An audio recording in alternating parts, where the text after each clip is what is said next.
Hey everyone, welcome back to our channel. If you're new here, please subscribe. I'd really love that if you're returning. How you doing? Okay, so what we're going to be talking about in this video is quite a few things, okay? The first thing is there is a man that is asking questions that the state and the federal government are doing. And they're doing everything in their power to not answer.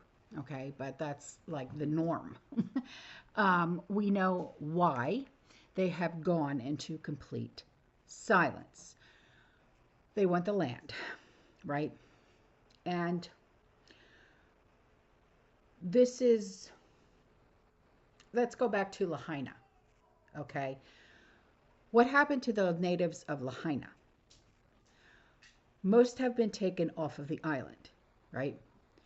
The government hopes to have a plan in place to rebuild by 2025. Now, it's been, what, a year and a half, say, since this has happened. And they still don't have a plan, right? The information that's coming out is very interesting. And it's that the media is reporting that 102 perished in Lavinia. Isn't that the same number that the media is pushing for Western North Carolina? It's an interesting coincidence. Yeah. Has anybody heard any updates on the Maui situation over the past 4 to 6 weeks? Because I haven't. After the first couple weeks, it seems to go radio silence. Don't know how many people passed away. Don't know how many people are still without homes, shelter. You know, did they find temporary shelter? Are they still living in tents? It's just seems awfully odd that such a horrible tragedy, and I've never heard much from the locals. There was a few town hall meetings right after it happened, but after that, silence. So if I'm missing something, if I can't find it, maybe I'm just computer illiterate, I don't know. Please share it, because I'd like to know how those people are doing. God bless. Later.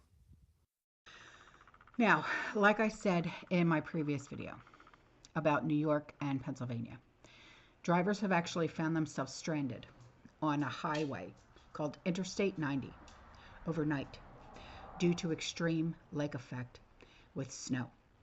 It's brought impacts over the last 36 plus hours. Some areas along the Great Lakes have already seen up to 2 feet of snow, and it's not letting up. Okay. I don't know. I don't know how any of this works. I've never, I don't remember what it was like living up in New Jersey with the snow. I really don't. I don't remember. And that's sad, but it's true.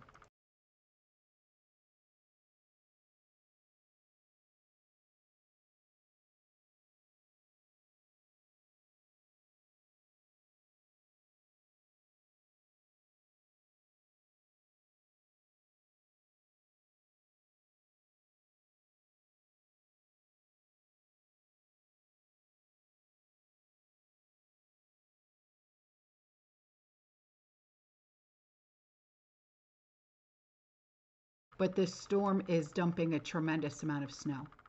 And the conditions are so extremely dangerous that the National Guard has been called. But I have to ask, because this is where my brain goes. I have to ask, why is the National Guard being called there? But they were not called, and they're still not being called to Western North Carolina. Please explain that to me. I'm not saying that it's any worse here, there, or anywhere else, but people are stranded on an interstate in New Jersey or like Pennsylvania, New York, and stuff like that. But people are literally losing their lives in North Carolina. They lost their lives in Florida.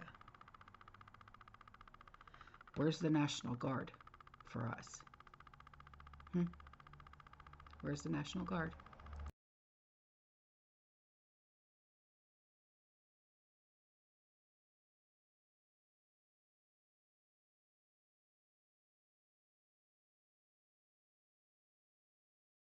So I don't know if you've ever heard of this man. His name is Dan Pena.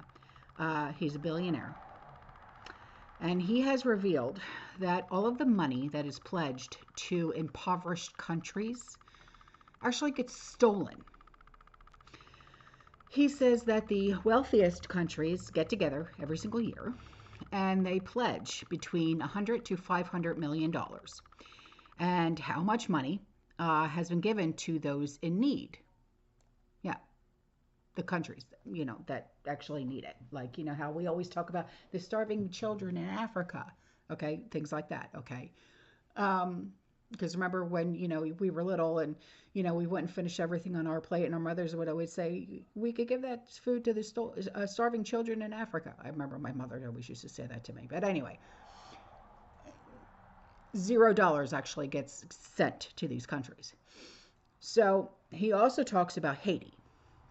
Haiti is actually a favorite location for these billionaires to steal aid from. Yeah. We could solve poverty in the entire world with a stroke of a pen. And you know why they don't do that in Africa, Ethiopia, wherever? Because of corruption. None of the money's going almost none of the money's going to get down to where it belongs. They have a deal called the CAP 28 coming up, where the wealthy countries get together and say how they're going to spend money for the poor countries. This is CAP 28. Every year they pledge between 100 and 500 million. And how much money has been given? Zero. And it's because of the C word, corruption. But nobody talks about it. Nobody talks about it. Everybody knows it, but nobody talks about it. And we've been in Haiti. We've been all kinds of places. At the end of the day, it all comes down to the money getting stolen. How much money can you get to the actual needed recipient? And in most cases, it's almost nothing. It's almost nothing.